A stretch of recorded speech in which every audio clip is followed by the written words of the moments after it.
জান্নাতুল ফিরদাউসি নুজুলা খালিদিনা ফিহা। আল্লাহর কাছে আপনি বলেন, আল্লাহ তাহলে জান্নাতটা পুরস্কারটা যে দিবেন কয় দিনের জন্য দিবেন? আল্লাহ কয় খালিদিনা ফিহা, সেইটার মধ্যে কোনো দাড়ি নাই, কমা নাই, স্টপ নাই, কিচ্ছু নাই। খালিদিনা ফিহা লা ইয়ারগুনা আনহা হিওয়ালা, সেইটার কোনো সীমা রেখা নাই। সুবহানাল্লাহ। আপনার সম্পদ আপনি কিভাবে আপনি এগুলো আয় করেছেন, যোগাইছেন, নিজের করেছেন, ব্যাংক ব্যালেন্স জমা করেছেন, অর্থ সম্পদের মালিক হয়েছেন, অট্টালিকার মালিক হয়েছেন, সব কিছুর হিসাব পুঙ্খানুপুঙ্খভাবে আল্লাহ তাআলার কাছে হিসাব দেবেন, তারপর আপনি জান্নাতে যাবেন। রাষ্ট্রবার পকেটের ভিতরে হাতাইয়া 100 টাকা পাইতেছে না। আরে 100 টাকা তো দূরের কথা, 10 টাকা খুঁজে পাইতেছে না। নাই 10 টাকা হইলে বান্তি নাই, আর 500 টাকা যদি আনতে হয় তাহলে বান্ডেলের থেকে খুললে আনন্দ যাইতেছে না। তাহলে কোনটা করুন? বান্ডেলও কমাইতে পারতেছে না, আর 10 টাকারও ভাঙতি নাই, মানে বিশাল বিপদ।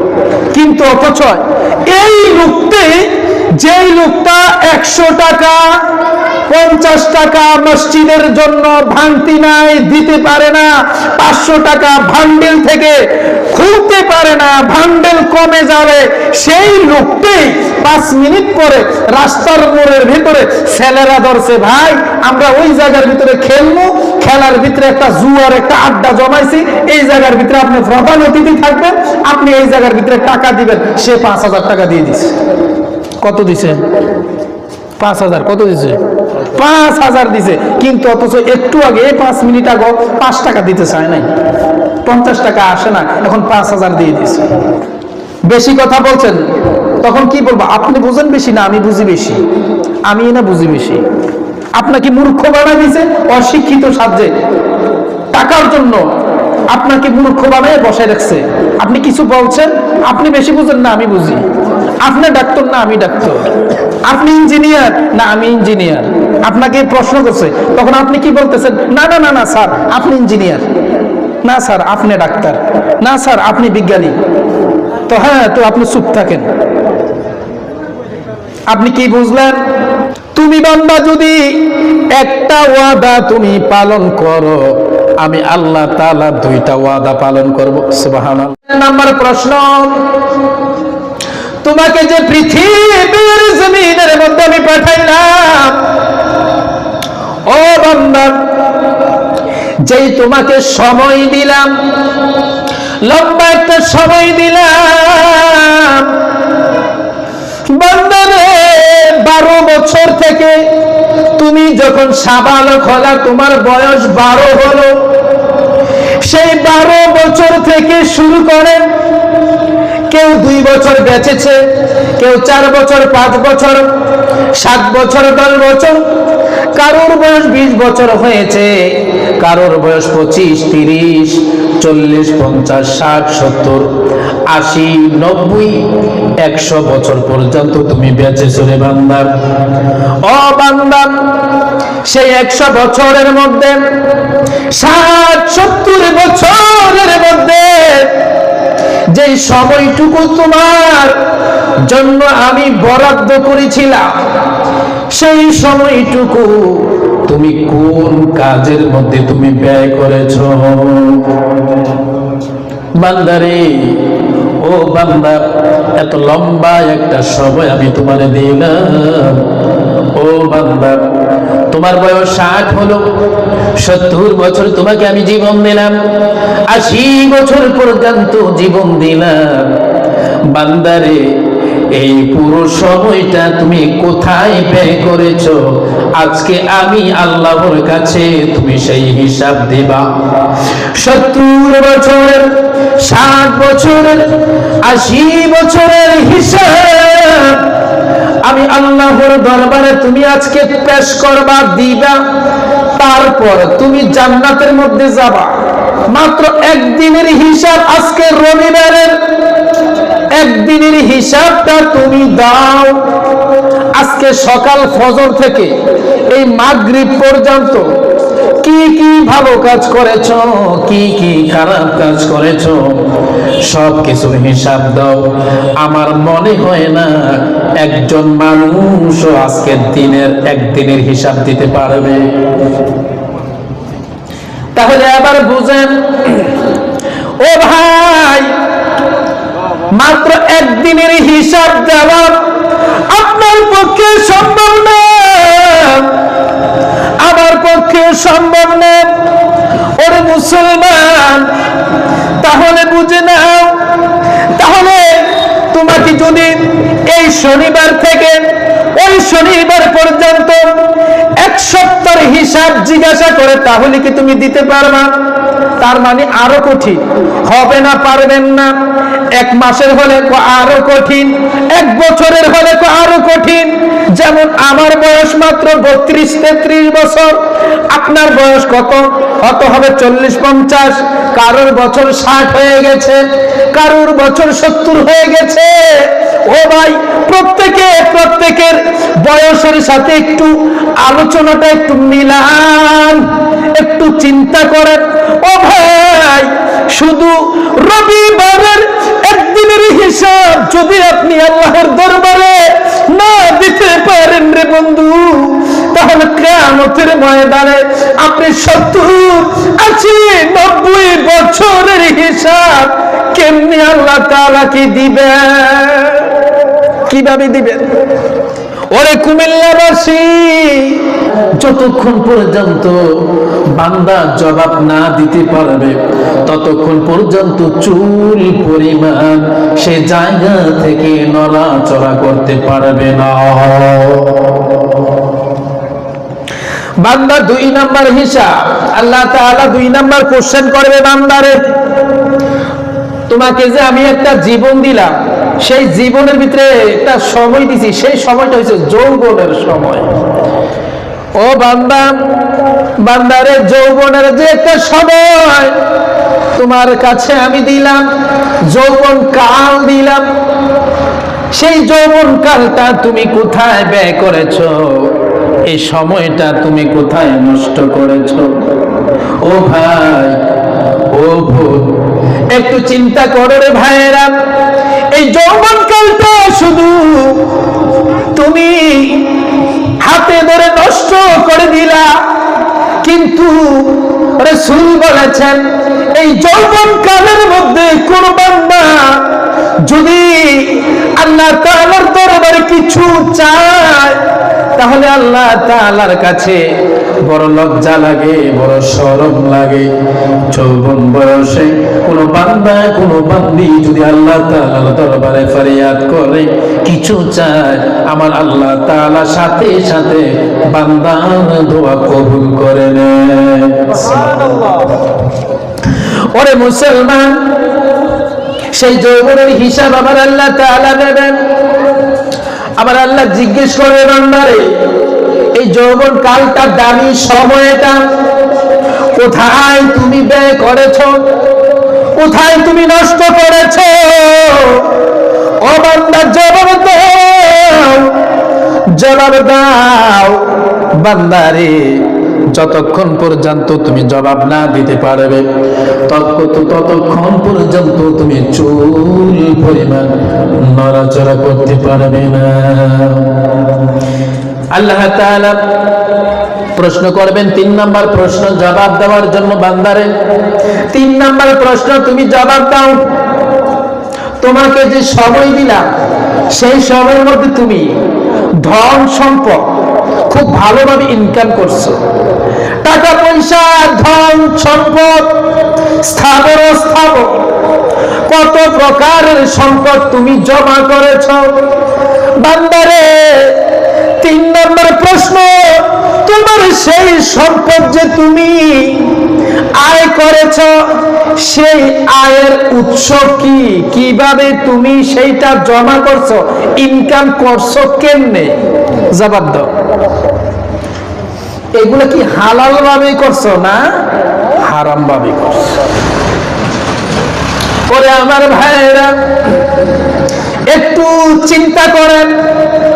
আমাদের সম্পদটুকু স্থাবর অস্থাবর যে ধন সম্পদ গুলো আমাদের আছে, ব্যাংকের টাকা পয়সা, সোনা গয়না, জায়গা জমি, ঘর বাড়ি, যত কিছু আছে, আল্লাহ তাআলা সব কিছুর ব্যাপারে প্রশ্ন করবে। রে বান্দা, সমস্ত সম্পদের তুমি জবাব দাও, তুমি কিভাবে এগুলো ইনকাম করেছো, আয় করেছো। ওরে আমার ভাইয়েরা, যদি আয়ের ব্যাপারে, ইনকামের ব্যাপারে আল্লাহ তাআলার কাছে আপনি জবাব দিতে পারেন, তারপর আপনি জান্নাতে যাবেন। খুব ভালো করে জানেন, আপনার ব্যাপারে অন্য কেউ জানুক বা না জানুক, নিজের সম্পদ নিজে কেমনি জোড়াইছি এটা আমি তো খুব ভালো করে জানি না। জানি না নিজেরটা নিজে জানি না, জানি। আপনারটা আপনি জানেন, আমারটা আমি জানি, এবারেরটা এবারটা জানে। সবাই কিন্তু নিজের সম্পদের ব্যাপারে জানি। হারাম কামাইছেন নাকি হারাম কামাইছেন, কাউকে ঠকায়া সম্পদ আনছেন, বাড়ি বানাইছেন না ইনকাম করছেন, কষ্ট করছেন, কষ্ট কইরা এই সম্পদ যোগাইছেন, আল্লাহ তাআলা জানে না? জানে। পৃথিবীর মানুষ জানো আর না জানো, আপনার সম্পদ আপনি কিভাবে আপনি এগুলো আয় করেছেন, যোগাইছেন, নিজের করেছেন, ব্যাংক ব্যালেন্স জমা করেছেন, অর্থ সম্পদের মালিক হয়েছেন, অট্টালিকার মালিক হয়েছেন, সব কিছুর হিসাব পুঙ্খানুপুঙ্খভাবে আল্লাহ তাআলার কাছে হিসাব দেবেন, তারপর আপনি জান্নাতে যাবেন। এত সোজা নয়, এত সহজ হবে না জান্নাতে যাওয়া। ও ভাই, একটু চিন্তা করবেন, এই অট্টালিকা, এই সম্পদ, এই টাকা পয়সা, এই ব্যাংক ব্যালেন্স, এই জায়গা জমি আমি কিভাবে আমি জোগালাম, নিজের আয়ত্তে কিভাবে আনলাম? আসলে কি আমি কষ্ট করে আনলাম না অন্যজনকে ঠকাই আনলাম? যদি অন্যজনকে ঠকাই আনি তাহলে খুব হুঁশ, আল্লাহ তাআলার দরবারে আপনি কিভাবে জবাব দেবেন আপনি একটু চিন্তা করে দেখতে পারেন। আল্লাহর নবী বলেন, রাসূল আরবি বলেন, ওরে আমার উম্মত তুমি শোনো, আল্লাহ তাআলা রব্বুল ইজ্জত তিনি তোমার জবাব নেওয়ার জন্য দাঁড়িয়ে থাকবেন। চুল পরিমাণ তুমি নড়াচড়া করতে পারবে না। চতুর্থ নাম্বার, 4 নাম্বার তোমাকে প্রশ্ন করা হবে, রে বান্দা, যেই সম্পদটা তুমি ইনকাম করেছ, আয় করেছিলে রে বান্দা, সেই সম্পদটুকু তুমি কোথায় কোথায় তুমি ব্যয় করেছ? কোথায় ব্যয় করেছ? ভালো করে বুঝেন। আপনার অনেক টাকা, আমি বুঝছি, প্রচুর পরিমাণ টাকা, আপনি মনে করেছেন টাকা তো আমারই, যেখানে মনে চায় সেখানে আমি খরচ করি। টাকা আমারই তো, ঠিক না? টাকা আমারে, যেখানে মনে চায় সেখানেই খরচ করি। না না, ও বান্দা, বান্দা রে, তোমার টাকা, তোমার পয়সা তুমি ইনকাম করেছো, কষ্ট করেছো, মেহনত করেছো, ও বান্দা, তারপরেও রে বান্দা, তোমার টাকা হওয়ার পরেও নিজের ইচ্ছা মতো তুমি ব্যয় করতে পারবে না, সম্ভব না। বান্দা মনে করছে আমি ইনকাম করছি, আমি তো খরচ কইরাম, মনে যেমনে চাই এমনি তো খরচ করবো, সমস্যা কি? ওরে ভাই, মনে চাইছে আপনি সিনেমা হলে আপনি খরচ করলেন, মনে চাইছে লুড্ডু খেলার ভিতরে খরচ করলেন, মনে চাইছে তাস খেলার ভিতরে আপনি বাজি ধরলেন, খরচ করলেন, মনে চাইছে জুয়ার খেলায় আপনি খরচ করলেন, মনে চাইছে এই টাকা দিয়ে আপনি মদ খাইলেন, জুয়া খেললেন, হারাম কাজের মধ্যে আপনি ব্যয় করলেন, জেনার কাজের মধ্যে ব্যয় করলেন। ওরে আমার ভাইয়েরা, আল্লাহর নবী বলেন, আমার আল্লাহ বললেন, ও বান্দা, এই হারাম কাজের মধ্যে তুমি যদি ব্যয় করে থাকো, আজকে তুমি জবাব দেওয়া। এই সম্পদটুকু আমি আল্লাহ তোমাকে দিয়েছিলাম যেখানে সেখানে ব্যয় করার জন্য নয়। ও বান্দা, বান্দারে, আজকে তুমি যদি পরিপূর্ণভাবে যদি হিসাব না দিতে পারো, চুল পরিমাণ তুমি নড়াচড়া করতে পারবে না। ও বান্দা, বান্দারে, সেই সম্পদ তুমি কোথায় খরচ করেছো, কোথায় ব্যয় করেছো? জবাব দাও বান্দারে, আজকে জবাব দাও। আমার মনে হয় আমরা খুব সুন্দর করে জবাব দিতে পারব। আমরা এত সুন্দর সুন্দর জায়গায় ব্যয় করি টাকা। আরে যদি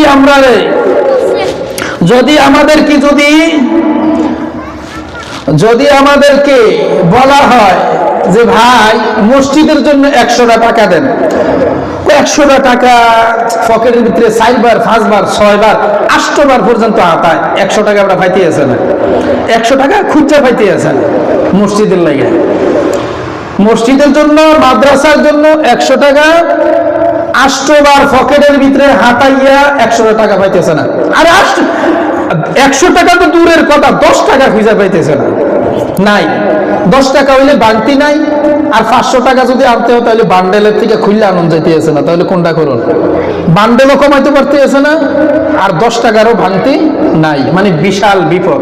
কিন্তু অথচ এই যেই লোকটা 100 টাকা 50 টাকা মসজিদের জন্য ভাঙতি নাই দিতে পারে না, 500 টাকা ভান্ডেল থেকে খুলতে পারে না, ভান্ডেল কমে যাবে, সেই লোকটি 5 মিনিট পরে রাস্তার মোড়ের ভিতরে ছেলেরা ধরছে, ভাই আমরা ওই জায়গার ভিতরে খেলবো, খেলার ভিতরে একটা জুয়ার একটা আড্ডা জমাইছি, এই জায়গার ভিতরে আপনি প্রধান অতিথি থাকবেন, আপনি এই জায়গার ভিতরে টাকা দিবেন। সে 5000 টাকা দিয়ে দিছে। কত দিছে? 5000। কত দিছে? 5000 দিছে। কিন্তু অথচ একটু আগে 5 মিনিট আগে 5 টাকা দিতে চায় নাই, 50 টাকা আসে না, এখন 5000 দিয়ে দিছে। ওরে ভাইরা আমার, কথা তো এইগুলো আমি বলি নাই, এই কথা তো আমি বলি নাই। আপনি যদি কোন হুজুর এই কথাটা আপনি কেমনি কইলেন আমারে? আমি কব যে ভাই রে, এটা তো আমি বলি নাই, এটা তো তিরমিজি শরীফের মধ্যে রাসূল বলেছেন। নবী আমার বলেন, এই সম্পদটুকু তোমাকে দিয়েছে, তুমি তোমার মন মতো খরচ করতে পারবে না। মনে চাইছে তুমি শয়তানের আড্ডার মধ্যে তুমি টাকা খরচ করবা না, না, শয়তানের আড্ডার মধ্যে তুমি টাকা খরচ করতে পারবা না। তোমার এই জমিদারি তুমি শয়তানের আড্ডার মধ্যে তুমি জাহির করতে পারবা না। তোমার যদি জাহির করতে হয় তোমার জমিদারি, তাহলে তুমি মসজিদের জন্য, মাদ্রাসার জন্য তুমি জাহির করো, সুবহানাল্লাহ করো। তাহলে তো তুমি আল্লাহর কাছে বলতে পারবা যে আল্লাহ, ভালো কাজে আমি ব্যয় করছি। তাহলে তুমি কই ব্যয় করছো? আমার নবী বলেন, যতক্ষণ পর্যন্ত তুমি তোমার ব্যয়ের সুন্দর হিসাব রবের দরবারে না দিতে পারবে, ততক্ষণ পর্যন্ত চুল পরিমাণ নড়াচড়া করতে পারবে না।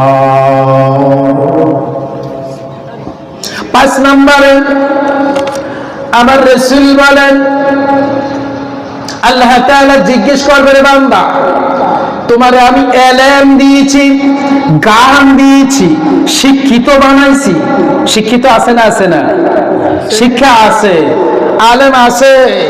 সেই এলেম যে তোমার আমি দিলাম, শিক্ষিত বানাইলাম, কারোরে হাফেজ বানাইলাম, কারোরে মাওলানা বানাইলাম, কারোরে বিজ্ঞানী বানাইলাম, কারোরে ডাক্তার বানাইলাম, কারোরে ইঞ্জিনিয়ার বানাইলাম।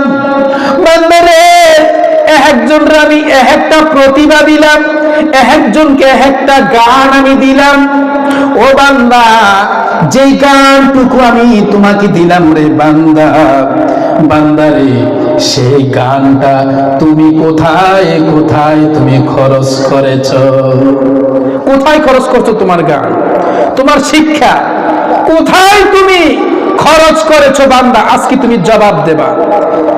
যেমন আপনি যদি বিভিন্ন জায়গায় বড় বড় হসপিটালে যান, গেলে দেখবেন আহারে এই বিবেক বেচা কেনা হয়, শিক্ষা বেচা কেনা হয়। আমরা মোটামুটি জানি, অনেকেই জেনে থাকবেন, হায়রে টাকার জন্য শিক্ষা, বিবেক, প্রজ্ঞা সব বিক্রি হয়ে যায়। টাকা দিলে কি হয়ে যায়? বিক্রি হয়ে যায়, জ্ঞান বিক্রি হয়ে যায়। আপনি ডাক্তারের কাছে যান, টাকা দিছেন, বিক্রি হয়ে গেছে। আপনার সিজার নাই, সিজারের প্রয়োজন হয়ে গেছে। আপনার যেটা প্রয়োজন নাই সেটা প্রয়োজন বানাই দিয়ে দিছে। বেশি কথা বলছেন, তখন কি বলবো? আপনি বুঝেন বেশি না আমি বুঝি বেশি? আমি না বুঝি বেশি। আপনাকে মূর্খ বানাই দিছে, অশিক্ষিত সাহায্যে টাকার জন্য আপনাকে মূর্খ বানায় বসায় রাখছে। আপনি কিছু বলছেন, আপনি বেশি বুঝেন না আমি বুঝি। আপনি ডাক্তার না আমি ডাক্তার, আপনি ইঞ্জিনিয়ার না আমি ইঞ্জিনিয়ার। আপনাকে প্রশ্ন করছে, তখন আপনি কি বলতেছেন? না না না না স্যার আপনি ইঞ্জিনিয়ার, না স্যার আপনি ডাক্তার, না স্যার আপনি বিজ্ঞানী। তো হ্যাঁ, তো আপনি চুপ থাকেন। আপনি কি বুঝলেন?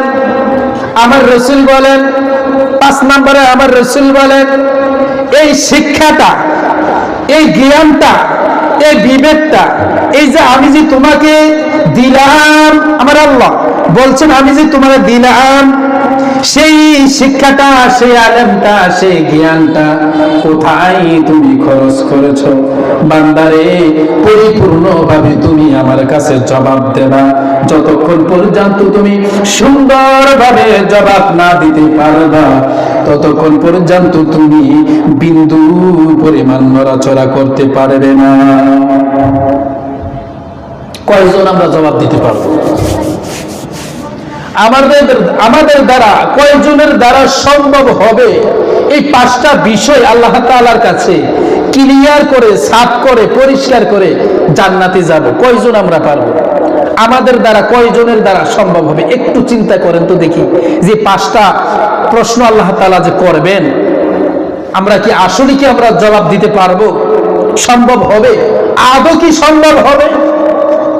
ভাইরে, আমাদের অনেক সাহস, অনেক সাহস। অনেক সময় না আমরা বলি যে একদিন না একদিন তো আমরা বেহেশতে যাবই, একদিন না একদিন আমরা বেহেশতে যাবই। কত বড় সাহস ওর! জাহান্নামের আগুনে জ্বলবে, তারপর বেহেশতে যাবে, সে চিন্তা করতে, তার কত বড় সাহস! চিন্তা করা যায়? চিন্তা করা যায় তার কত বড় সাহস যে জাহান্নামের আগুনে সে জ্বলবে, তারপর সে জাহান্নামে জ্বলার পরে জান্নাতে যাবে। তার কত বড় সাহস! আপনি 1 সেকেন্ড, 1 মুহূর্ত জাহান্নামের আগুনে জ্বলা সম্ভব হবে? আপনি সাহস করতে পারেন? আহারে মানুষ 1টা সেকেন্ডের জন্য জাহান্নামের আগুন সহ্য করতে পারবে না, সম্ভব না। কিন্তু অথচ মানুষ এত বড় বড় কথা বলে, আল্লাহ তাআলা খুব রাগ হয়, বড় রাগ হয়। হে মানুষ, তোমরা বুঝো না? তোমরা কি বুঝো না? আল্লাহ তাআলার হুকুম অমান্য করে, আল্লাহ তাআলার আয়াতকে অস্বীকার করে, হুকুমকে অস্বীকার করে যে সমস্ত মানুষ মৃত্যুবরণ করেছে, মৃত্যুবরণ করবে, তাদেরকে আল্লাহ তাআলা বলছেন, হে বান্দা তোমরা অপেক্ষা করো, তোমরা অপেক্ষা করো। এমন জ্বালাময় আগুন তোমাদের জন্য অপেক্ষমান, যা তোমরা চিন্তাও করতে পারবে না। তোমাদের শরীরের মধ্যে এমন আগুন দেওয়া হবে, যে আগুনের দ্বারা মানুষের চামড়াগুলো খসে খসে পড়বে। সেই চামড়াগুলো খসে খসে পড়ার পরে শুধু এখানে শেষ নয়, আল্লাহ তাআলা রব্বুল ইজ্জত আবার নতুন করে চামড়া দেওয়া হবে, চামড়া দেবে, যেন শাস্তিটা ভালো করে আমরা পাই। আল্লাহু আকবার! আপনি কি বুঝতে পারছেন ভাই? ওরে আমার ভাইয়েরা, আল্লাহ তাআলা রব্বুল ইজ্জত, রব্বে কারীম বলেন, বান্দারে, ইন্নাল্লাযীনা কাফারু, যারা আল্লাহ তাআলার, নিশ্চয়ই যারা কুফর করেছে, বিআয়াতিনা হুকুম অমান্য করেছে, আয়াতকে অবিশ্বাস করেছে, অমান্য করেছে। সাউফা নুসলিহিম নার কুল্লামা নাদিজাত জুলুদুহুম বাদদালনাহুম জুলুদান গায়রাহা লিয়াযুকুল আযাব ইন্নাল্লাহা কানা আজিজান হাকীমা। ও বান্দা, বান্দারে একটু খেয়াল করো, যারা আল্লাহ তাআলার হুকুমকে অমান্য করেছে, আয়াতকে অস্বীকার করেছে, পৃথিবীর জমিনের মধ্যে আল্লাহ তাআলা বলেছে, বান্দা আমার হুকুম তোমরা অমান্য করিবে না। যদি তোমরা হুকুম অমান্য করো তাহলে তোমাদের জন্য আমি আল্লাহ তাআলা রেখেছি আগুনের ব্যবস্থা, এমন আগুনের ব্যবস্থা রেখেছি যে আগুন দ্বারা তোমাদেরকে দগ্ধ করা হবে, জ্বালানো হবে, এমন ভাবে জ্বালাবে বান্দাগুলো চিৎকার করবে, আল্লাহ আল্লাহ বলে চিৎকার করবে, পানি পানি বলে চিৎকার করবে। হায় রে, আল্লাহ তাআলার কাছে তখন আর মায়া লাগবে না। ও ভাই, আপনি আমি কান্না করব কথা সত্য, চোখের পানি ছাড়বো এই কথা সত্য, কিন্তু আল্লাহ তাআলার কাছে মায়া লাগবে না, দয়া লাগবে না। কারণ হলো এই জন্য আল্লাহ তাআলা তো আগেই বলেছে, বান্দারে, ও বান্দা, যারা আমার হুকুমকে অমান্য করেছে পৃথিবীতে, বিআয়াতিনা আমার আয়াতকে অস্বীকার করেছে, হুকুম অস্বীকার করেছে, অমান্য করেছে, সেই সমস্ত বান্দাগুলোকে আমি দগ্ধ করব, পুরাবো, আর চামড়াগুলো খসে খসে পড়বে, পুরে পুরে পড়বে। আর শুধু কি পুরে পুরে পড়লেই কি শেষ হবে? না না, পড়ার পরে এই নতুন চামড়া আমি আল্লাহ আবার দেব। আল্লাহু আকবার। সেই চামড়াগুলো পুরে ছাই হয়ে খসে খসে পড়ে যাবে, নিচে পড়ে যাবে। আল্লাহ তাআলা বলেন, আবার চামড়া আমি নতুন করে বাদাই করে দেব। এই জন্য বাদাই করে দেব রে বান্দা, যেন তুমি পরিপূর্ণভাবে শাস্তি কষ্ট পাও। নাউজুবিল্লাহ। আহা, সহ্য করতে পারবো? সম্ভব হবে? সম্ভব হবে রে মুসলমান? সম্ভব হবে না। ও ভাই, আপনার দ্বারা সম্ভব হবে না, আমার দ্বারাও তো সম্ভব হবে না। তাহলে আমরা আল্লাহ তাআলার হুকুমগুলো কেন আমরা মানি না? ব্যাপার কি? এই দুনিয়া আমাদেরকে পাগল বানিয়ে দিছে। এই দুনিয়ার সম্পদ, দুনিয়ার অট্টালিকা আমাদেরকে পাগল বানিয়ে দিয়েছে। দুনিয়ার ক্ষমতা, দুনিয়ার নারী, দুনিয়ার জমিদারি, দুনিয়ার যৌবন আমাদেরকে পাগল পাগল বানিয়ে দিয়েছে। দুনিয়াটা আমাদের জন্য এতটা দামি হয়ে গেছে, যার কারণে আল্লাহ তাআলার আখিরাত আমাদের কাছে কোনো মূল্যই নাই। আখিরাতের চাইতে, বেহেশতের চাইতে দুনিয়াটা আমাদের কাছে মূল্যবান। নাউজুবিল্লাহ। কিন্তু দরকার ছিল দুনিয়ার চাইতে আখিরাতকে মূল্যায়ন করা বেশি প্রয়োজন ছিল, কিন্তু আমরা আখিরাতের চাইতে দুনিয়াকে বেশি প্রাধান্য দিচ্ছি। দরকার ছিল কি দুনিয়ার চাইতে প্রাধান্য আখিরাতকে দেওয়া। বুঝলাম না তো, আমরা বুঝলাম না। ও মানুষ, কোন দিন আর বুঝবো? আপনি গুনাহ করেছেন, সমস্যা নাই তো, গুনাহ করেছেন, আল্লাহ তাআলা খুব ভালো করে জানে বান্দাগুলো গুনাহ করবে, পাপ করবে। আমার কাছে এই বান্দাগুলো যদি বড় কোনো গুনাহ না করে, কবিরা গুনাহ, যে সমস্ত বড় বড় গুনাহ আছে, সেই সমস্ত গুনাহ যদি বান্দা না করে, আমি আল্লাহ তাআলা এই ছোট ছোট যে গুনাহ বান্দা করবে সকাল থেকে বিকেল পর্যন্ত, সেই গুনাহ সমূহ আমি আল্লাহ ক্ষমা করে দেব। সুবহানাল্লাহ।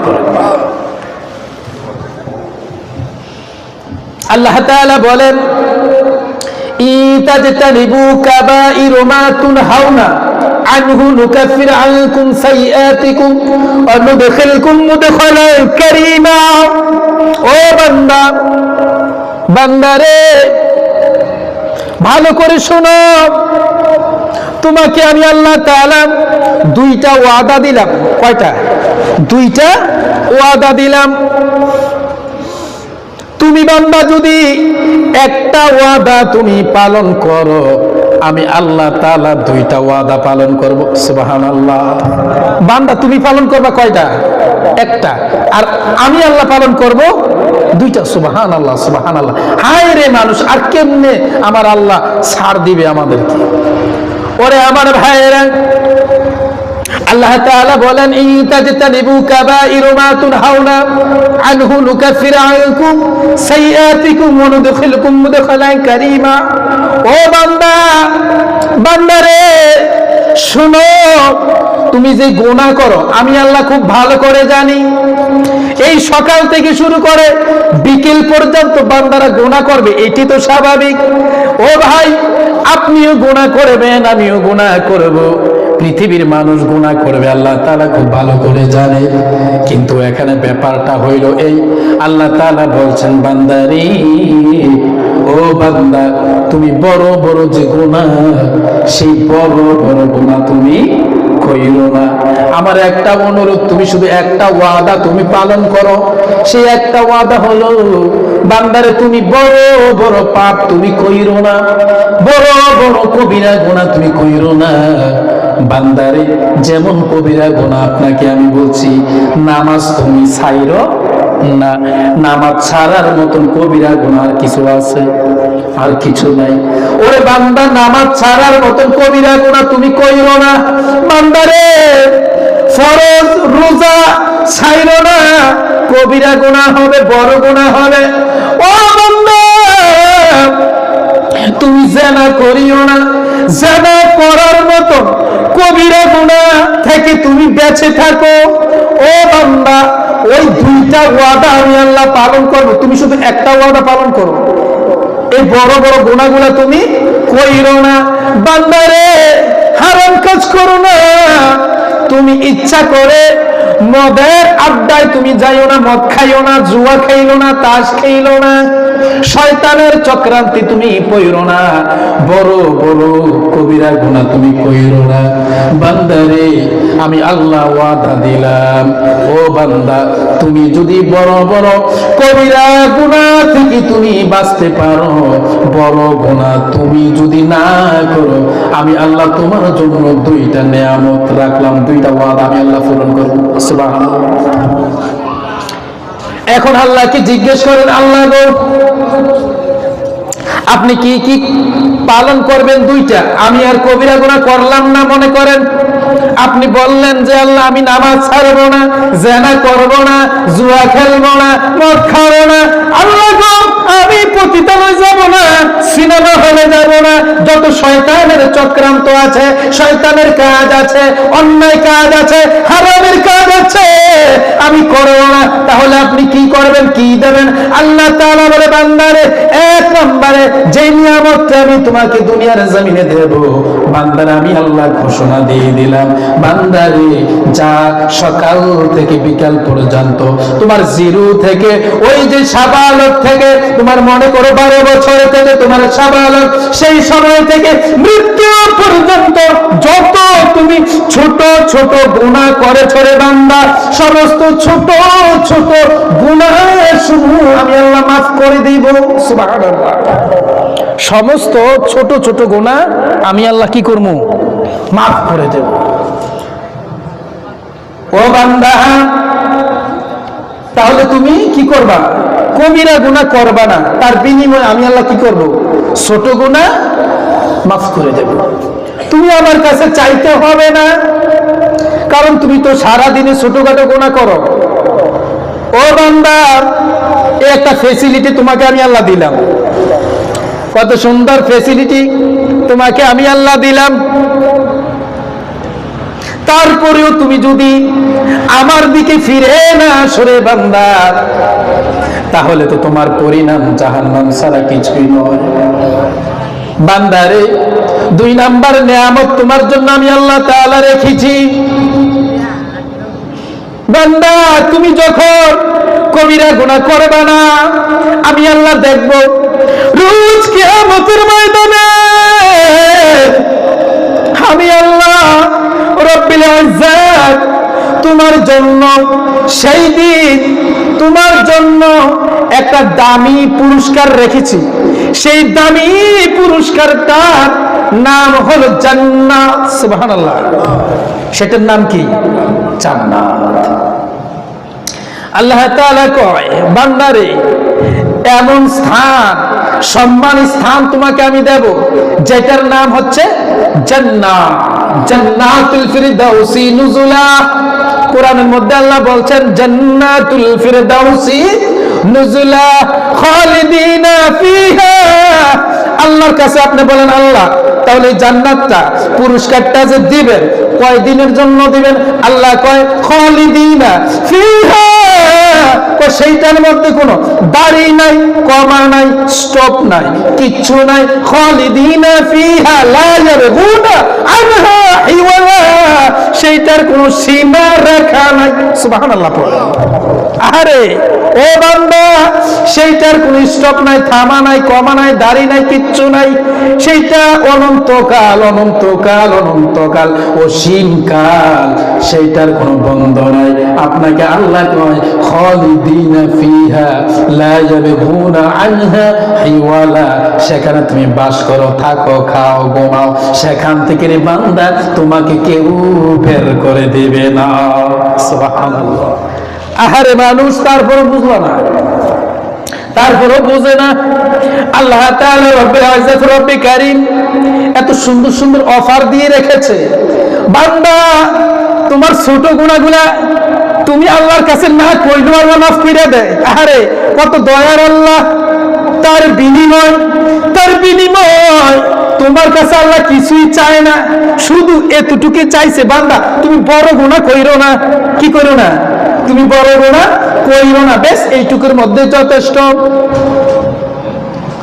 2 মিনিট নেই। ও বান্দা, বান্দারে শুধু এইটুকুই আল্লাহ তাআলার আবদার। বান্দারে কবিরা গুনাহ তুমি কইরো না, বড় বড় গুনাহ তুমি কইরো না, জেনার মতো গুনাহ কইরো না, নামাজ না পড়ার মতন কবিরা গুনাহ তুমি কইরো না, সুদ খাইও না, ঘুষ খাইও না, মানুষের হক নষ্ট কইরো না। বান্দারে মানুষের মনে কষ্ট দিও না। বড় বড় পাপ থেকে তুমি বেঁচে থাকো, আমি আল্লাহ ছোট গুনাহ মাফ করে দেব। শুধু তাই নয়, বিনিময় সম্মানের স্থান দেব। সেই সম্মানের স্থান হলো জান্নাতুল ফিরদাউস। সেইটার সীমা রেখা কিছুই নাই। অনন্তকাল, অসীমকাল, অনন্তকাল, অসীমকাল সেখানে থাকবে, বসবাস করবে। কেউ তোমাকে ডিস্টার্ব করবে না, বের করে দেবে না। সুবহানাল্লাহ।